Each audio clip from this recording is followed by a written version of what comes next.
make welcome the legendary RMD to Cool FM 96.9. We are honored to have you in the studio with us right awestruck. now. Thank you. You're much too kind. Please. We never even try. We never reach. I mean, you just produced Radio Voice. He did. Yeah. How is the Radio Voice? Radio Voice Radio. He did radio. Alongside him as well, we also have, aside from just being his son, we also have a fitness enthusiast, model, now actor, Tega Mofe as well. Tega, thank you. Welcome to the show officially. Thanks for having me. It's a pleasure. It's a pleasure. Having you guys in the studio is like having two generations. To be honest, though, and it's not something you see quite often, a dynasty of this caliber, because this was a very powerful debut you had, by the way. I do say so myself. The sheer scale of the film, I'm going to go into it before the interview wraps up. The sheer scale, the approach, what I see, because I'm a movie aficionado. I love films so much, and I'm almost kind of like obsessed with the Western style of doing things. I've always asked myself that, are we ever going to get to the point? Because I don't see the difference, really. I don't see why it has to be different. Are we ever going to get to the point where we can actually raise the standards of our films, not just to go and shoot it in the abroad and say, yes, so 30 days in America, I beg your pardon, but to actually adapt something of the style and the nature of the storytelling. So you've just done that, actually. And I think it's a turning point. And I feel like you are the right man to usher in the new Nollywood, if you ask me. So I want to say, what was going through your mind approaching this project? And generally, when you're thinking about projects now, what goes to your mind? What makes a script or a story worthy of telling or being told with you in it? For me, so I'm on the leg now, what I call the legacy leg. I'm on the legacy round. I'm 64 now, so whatever it is that I'm doing, we're just picking it up. Of course. It has to be passion projects, right? So same thing for Radio Voice. We wanted to tell a story that was deeply personal and that looked at the lives of, OAPs, and I mean, the women they love and the men they love. And the scandals they leave. Please don't cast us. The scandal. And then so now Revelations. So Revelation was dancing in my head for a very long time. There was actually a Nigerian doctor in the US that was a real badass doctor. Very professional and all of that. And I wanted to fictionalize this story, and that's how Revelations came about. Okay. And with life, all of us there's always a dark side to everybody. There's always some past twist, some past buried somewhere that come to pinch you in the butt or in the behind. Please tell me what I can't say on air. Well, you're playing safe right now. Don't worry. All right. Okay, so that's what this is about. And this young man here he studied business, and jokingly one day tells me after graduation that he wants to act, and that was a big surprise to me. But luckily for him, I guess the timing was perfect because this was the time we were thinking of, doing Revelation. And of course, my business partner and co-star, Tanya Price. Hello, Tanya. Hi. So we developed the film, got the first draft, and then got in the director, Martin Samuel, and then the rest they say is history. History. Here we are today, and after the premiere on Sunday, we've had very beautiful reviews. We're just waiting for people to see it on Friday, and then we'll see what the entire public says about it. Yes. Do you get to a point in your career, sir, where for you film is just second nature and you don't really think so much about public perception? Because I struggle as an actor and a film critic at the same time. And I wonder, is there ever a point where you say, you know what, damn the critics, let me make this film because this story has to be told? Any filmmaker, that's what the attitude should actually be. Because just like writing, most things are personal. You just tell them from your heart and hoping that it will connect to somebody somewhere. And that's what creativity is. That's the beauty of creativity, because you will always think that you are alone in your experience, but you are never alone. So there will be people who can relate. And you know how they say that ideas are universal. You were sitting down in your room thinking about a story, and somebody in Korea is thinking of the exact same thing. So that's how it works. And you just don't worry about what the critics will say. Tell your story, make sure that you tell it to the best of your ability, because the beauty of the camera is that it's like the eyes. You can't BS for too long, because the camera will catch you, and that's the difference between what makes great actors and mediocre actors. They underrate the strength and the power of the camera. You can't do that. Or the power of the audience if you're a stage actor. Because the audience will see you if you're just bullshitting. Yeah, that's a little bit on that side. Okay, so give that BS. Yes. If you're just BSing, they will definitely catch on. Blink, beep. That was a live sensor. That was a live sensor. Love it. So if it's BS, they will catch you. Just like, I always say something that I used to explain to people who don't understand. If you are in a wedding or you are in a gathering and you are doing something and the camera is recording, you can see that the minute the camera gets to you, people pack up. Yes. Of course. If you were speaking badly before, they will adjust. The accent is adjusted and everything. So there is power behind it. And if you understand it and you respect it, you'll be able to communicate better with it. All right. So, Tega, I'm going to direct my first question to you. All right, cool. How does a business major decide he wants to go into acting? Or modeling. So, okay. All right. Let me give it some context. So, with me, I've always wanted to be an actor, right? I always tell people that it's been a silent dream of mine, but coming into it, I felt like I couldn't measure up to our guy, because like when people, I was always getting comparisons when I was younger, like, oh, you see your dad this, that, and the third. So it's like, okay, I can't. It's for me to even come to like half of what he's done as far as like the work he's put in, the accolades he's gotten, and everything. It literally felt impossible. So I said, okay, I can't do acting. So I'm like, okay, you know what?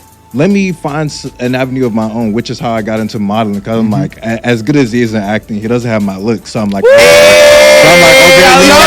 show your girl. So I'm gonna make modeling. I'm gonna make modeling my own thing. So I started to explore that in high school, and then towards college, I started taking it more seriously. After I graduated, I started doing New York Fashion Week, just like getting more stuff under my belt with modeling. And then throughout, like modeling and acting is in an entertainment industry, and it goes in hand in hand. So I would do background work and stuff like that. And then like acting was always, like I said, something I wanted to do. I was doing stage plays when I was in school for my African Diaspora Club. So it was a conversation that my dad and Miss Tanya were having in the car, and he said that none of my children want to act. And I was like, what are you talking about? Like I've always I want to act. What you talking about? Yeah. So that's. The story goes how it goes, and now we're here. It needs another applause, to be honest. It certainly does. I'm going to ask you a question, but let me wait just a bit. I wanted to ask you, so now that you're in this business, do you feel like you're under a shadow? And if you're going to be different, they cannot remember you as, I beg your pardon, as RMD or RMD's son. They're going to want to remember you as something. So I want to know if you think about that and what you want that to be. But before we go on, let's also acknowledge the presence of a film producer, an award-winning actress, and a published model. The owner of Queen Tut. She has been published in over 20 magazines and has graced the cover of several of these magazines. He calls her Miss Tanya. We're going to call her Tanya Price. You're welcome to the studio also. Thank you for having me. I know it's a weird question, but could this be your first time in Nigeria doing all of this? Not at all. It's not. Okay. We were trying to feel special for a second there, but it works. You are special. It is always, anytime I'm in Nigeria, I will say it is special. Okay. So prior to this, did you ever think you were going to do a film? Was this a plan for you at this year? Oh, I'm going to drop a film with RMD. I'm going to star in it. Has this always been in the works for you? Thank you so much for that. I was going to do the same thing. I appreciate you. Thank you. So Richard and I worked on a film together in 2021, and we had so much fun. We had really good chemistry, and we remained good friends, and we had always talked about we'd like to work together again, and we'd kind of joke about it one day, and today is that one day is today. I knew it would come eventually.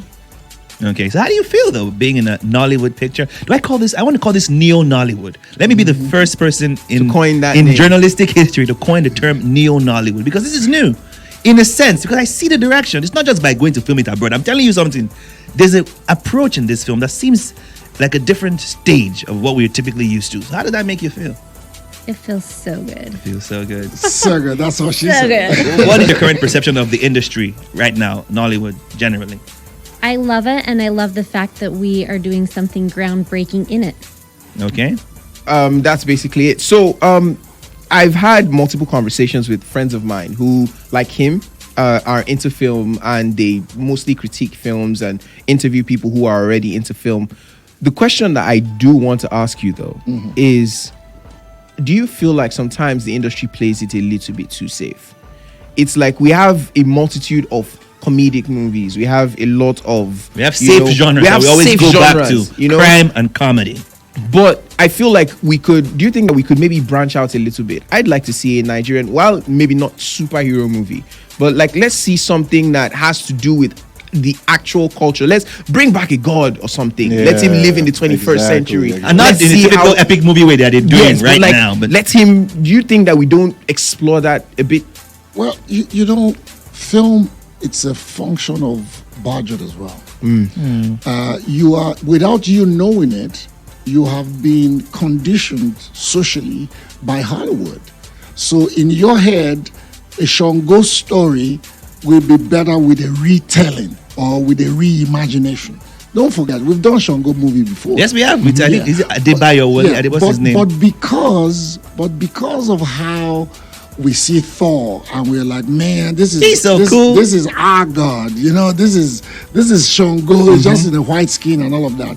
It's appropriation in a sense, and we get it. But it is all about a functional budget. I can tell you for nothing, skill for skill, talent for talent, you know that we will match anywhere. It's like somebody asking you, why can't we have radio shows that are or podcasts that would be as big as Rogan and Seth Joe Rogan, Rogan and, and all Rogan, of that. rather. And it's always about, you know, a functional budget. You know what? I think it was a New York Times reporter that said, what we achieve in Nollywood is like doing bypass heart surgery or doing heart surgery with forks and knives. That's what we do.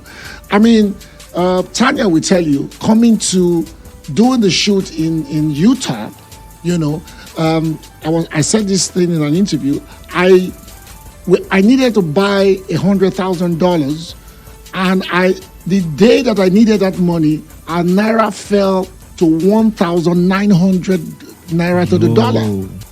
I bought that money, and the next 2 days, the money went back to 1,600. That's crazy. So it shows you how money can affect what you want to do. I want to go to Utah and shoot a film in 3 months. Be leisurely about it. That way, I will capture the all the nuances of everything. But I don't have that kind of budget. One thing that you will find, which is good, because every time a Nigerian crew goes outside to work or to shoot in America or South Africa or somewhere, they look at us and they wonder at our work ethic. They're like, how do you guys work for 15 hours? Like, because with them it's strict, 12 hours in, 12 hours out. But in Nigeria, we can go for 18 hours. You know Yeah, that? definitely. So, TDB. So we can do all of this. There are people who are retelling. There are Nigerians who are rewriting and retelling our stories in cartoon forms and all of that. There are Nigerians that are heads of small studios in the US, but you just don't know that they're Nigerians. Luckily for me, I was a part of Children of Blood and Bone. I don't know if you know. Yeah, of course. Yes. Yeah. So Children of Blood and Bone is a retelling of our own, you know, story. I don't know if you've read it. So we just shot that in Cape Town. Well, foreign director, of course, but a lot of Nigerian cast. Star was in there. Fantastic. You know. Looking forward There to were it. days where we did half a scene, half. An entire day. You spend an entire day shooting half a scene. We don't have that kind of budget. So if I may come in at this point, we've had stories, because this is something we do. We chronicle movies and the intrigues that come from our movie scene. We have had certain high, well-placed individuals come and say that, oh, Netflix, one of the streaming services, or not even just Netflix, streaming services do provide some cash influx into some of these productions, but the monies are misappropriated, allegedly. So I want to know, how do you respond to such allegations? Well, of course, there are truths in all of that, because you know, not everybody is honorable, and somehow there is a saying which sort of which sort of does it for me. The saying is that the talented amongst us must be helped because the untalented will always take care of themselves. Mm. Do you get Yes, it? yes. Very profound. When these streaming platforms come in or when investment come in, somehow, it is the hustlers that get through. It never first. gets to the people who are on the people who will silver be- screen. Yes, but look, thank God, look at what Kemi Adetiba just did. You know, everybody's been raving about To Kill a Monkey. Yeah. That is a Netflix original, I think. You know? Yes, it is. So look at what she did with King of Boys. So there are people who are doing stuff, you know, who are geniuses in what they did. Look at what this girl did with Christmas in Lagos, you know, on Prime. So yes, they got allegedly a lot of things went wrong with some of the originals that they greenlit or and then they pulled out. But we're hoping that they'll come back and be able to start, you know, The good doing works. originals again because there has been a wave of epic films by the, you know, on Yoruba, Yes. you know, cultural icons and all that. Basharunga, Yes. Anikulapo, Lisa B. yes, Lisha B and all Lisa these B, people. rather. So yeah, all these things are there is more to come. There is somebody asked me on the red carpet on Sunday what my next project is.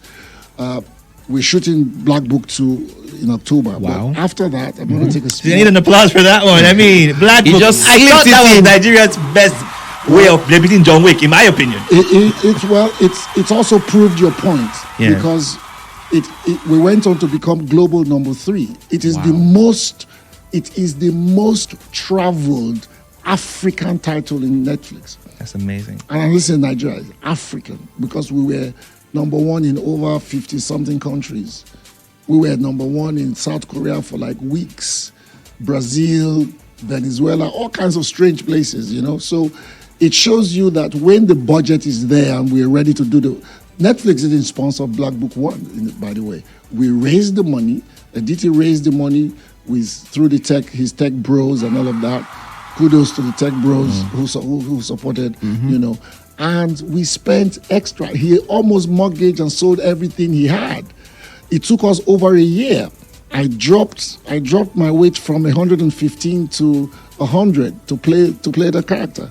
The reason why I'm going through this process now is because I'm going to go back on set. By the time you see me on set, I'll probably be 10 kg less 10 than kg what you're less. seeing. So when the budget is there, we're ready to do the work. Nigerians are always ready because that is why they always say that we're among the most intelligent people on the face of the planet. Facts. Definitely. You know, and this has been proven by DNA tests, everything. You know, you test Nigerian kids with other kids from other countries, there's just something. In fact, it was Neil Grass that said they need to find out what it is about us in particular. And he made an example of when some test was conducted in the UK, that they found out that the smartest people on the planet, you know, most of them were from the Igbo tribe, ethnic group. Yep. Yes. Right. I So you should represent. not have said that. I knew there was always something about you don't you.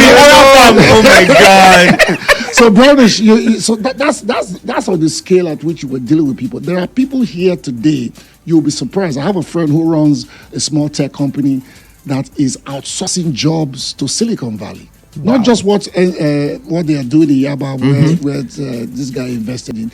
There are different tech hubs that boys are here working. There are boys in America outsourcing jobs to small boys here sitting in front of computers and doing their jobs. So guy in America is telling you he's doing 5 jobs. 2 boys in Yaba or in Western House in Lagos Island are doing their jobs.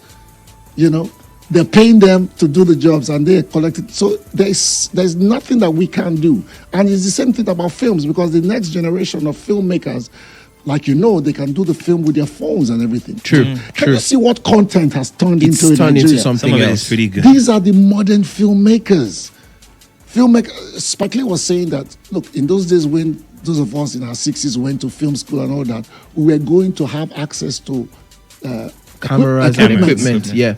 We don't need those things anymore. These boys don't even go to the school these days is YouTube. There are kids that will look at a video on YouTube and be able to Recreate it. slice, dice a film and look at what music videos have turned into. My God. I don't know the film schools that these boys went to. I was privileged to see Wizkid on the set of a music video that he was directed himself. Wow. Yeah, and it turns out that he has directed both of his own videos. So there are people that are doing all kinds of the modern filmmakers. Just give them another 5 years. With these industrial ages, it is no longer a decade or a century or a decade or 20 years. It is now 5 years. Every 5 years, Things there's change. a major shift. And you will see what will happen with all this Sydney Tucker, macaroni, and Just a little bit of Shaggy a and question all that, yes. I wanted to ask, and this might seem like I'm looking for something controversial, but I promise I'm not. Do you think that because these modern day filmmakers, as you call them, because they didn't pass through the same struggles, the same grueling process to get to this point where, obviously the bigger filmmakers are, do you think that would drop the quality of the output? The quality might be the same when it comes to, video quality and cameras and all of that. But do you think that storytelling wise, the quality would drop because maybe there hasn't been that much effort put into learning how to become at this level? So it depends on the side of the spectrum you're in, but it won't drop in terms of production value, but it will shift. There's going to be a social shift or a cultural shift because of how they look upon culture. They have been shaped by, like I said, unknowingly by the West, and so their approach to our culture is a retooling, it's a remodeling. But there are those who are like OGs, who are old souls. We call them old souls. Unfortunately, we lost Dimeji, the guy who did, Shanty Town and all of that. I saw a series that they were still editing when that boy was alive, and I'm having gooseflesh. He's one of the most creative young men that I've ever seen. He had done stuff just on his computer that will wow anybody. So there are creatives like that. Kevin Adetiba is in the early 40s, right? So, of just 40. There are other filmmakers. Same with Jade Oshiberu and Bolale Austin Peters. Bolale Austin Peters is older than them. But, these are people who are retooling our culture and retelling our stories in a way that has depth, that has everything. But like with every industry, there are those that are going to remain true. The purists. And then there are those who are going to always go on the side of pop culture so that it will have access to a lot more people. Look at what they did with Afrobeat. Afrobeat is the best example that you can think about. Whilst Fela's Afrobeat is still there as practiced by the real purists, either abroad or here, and his sons and all of that. And then there's Afrobeats, Which is more accessible. So what these boys have done, Rema and Co, is that they're making it accessible to everybody. So it's easier to understand and pick the beats. There's some white boy that is an Afrobeat artist right now, right? Yes. So you have all of that. I was telling somebody in the other radio station I went to, I said, when you ask me about our Wizkid, I always say that just listen to the bass line, Joel Egba and Anoti and Co and those other older songs. You will see the bass like the true Afrobeat. But they have moved away from that and have entered something that's more accessible, different. that has a piano, that has, highlights. It's now an amalgamation of all of that. Yeah. Let me just throw one last question from me, from the actor's perspective, because it's another thing I'm really passionate about. And then I had a story, a very short question. One particular insider from Nollywood complained about how he hates the fact that more often than not, casting is being done based off of followers and whatnot. And there are two arguments to that story. One, they are businessmen. They want people that will bring people to chairs in cinemas. And I'm now wondering, where is the place of those who are actually good at it? Is this a bad thing or a good thing? It's a bad thing and a good thing. But the thing is, I will advocate for a balance. Okay. Yeah. It's, so you get a few people. It happened to when Big Brother was the thing. Once Big Brother is over and people come out of Big Brother house, fresh bunch of actors. Yes, producers because of the traction. So but you do a good blend. There's nothing wrong in incorporating somebody with big followers and all of that. But you must also balance it out with the real actors who do the job so that, those real actors can get the job done. And the church says amen. And the church says amen. All right. So thank you so much for coming through, Tega. I'm going to call you Richard because we cannot say Sir on radio. They will sack me. Yeah, we say Sir. And Tanya. Thank you so much for coming through on the show. We're looking forward to having you. You know, when you have more projects, please reach out. We would love to have that conversation as well. Aside that, I'm just going to ask Tega where they can follow you on social media, because we know where we can follow you on social media. Who no. Yeah, y'all can follow me on Instagram, Tega Mofe. That's TEGAMOFE. Okay, aside that, was it very difficult being in Revelations alongside your dad? I don't think it was difficult at all, really. I think there was a bit of nerves when I initially started, but that first day we were filming, we had a lot of scenes to like get done, so there's no time. There was no time to waste time. So after that was first initial scenes, nerves like going away, and I was just, I was in a groove after that. The first of many, we hope. The first of many. Hopefully, For looking sure, forward. Good to job, it. my man. Thank you so much for coming around. Okay, and Thank you for hopefully you having carve us. a unique niche, and very soon we'll tell you that, this is Tega Mofe Damijo, not RMD, sir. Avi? Yes. Thank you very much. Okay, and best of luck on your film, sir. I believe it's opening to the wider audience on Friday. On Friday, So yes. please, y'all go Friday. check it out. Let's go and see the revelations, Yes. if you know what I mean. Thank you so much, Tanya, for being here as well. We appreciate your presence, and we hope to see you in more Nollywood flicks. I hope so too. I love that.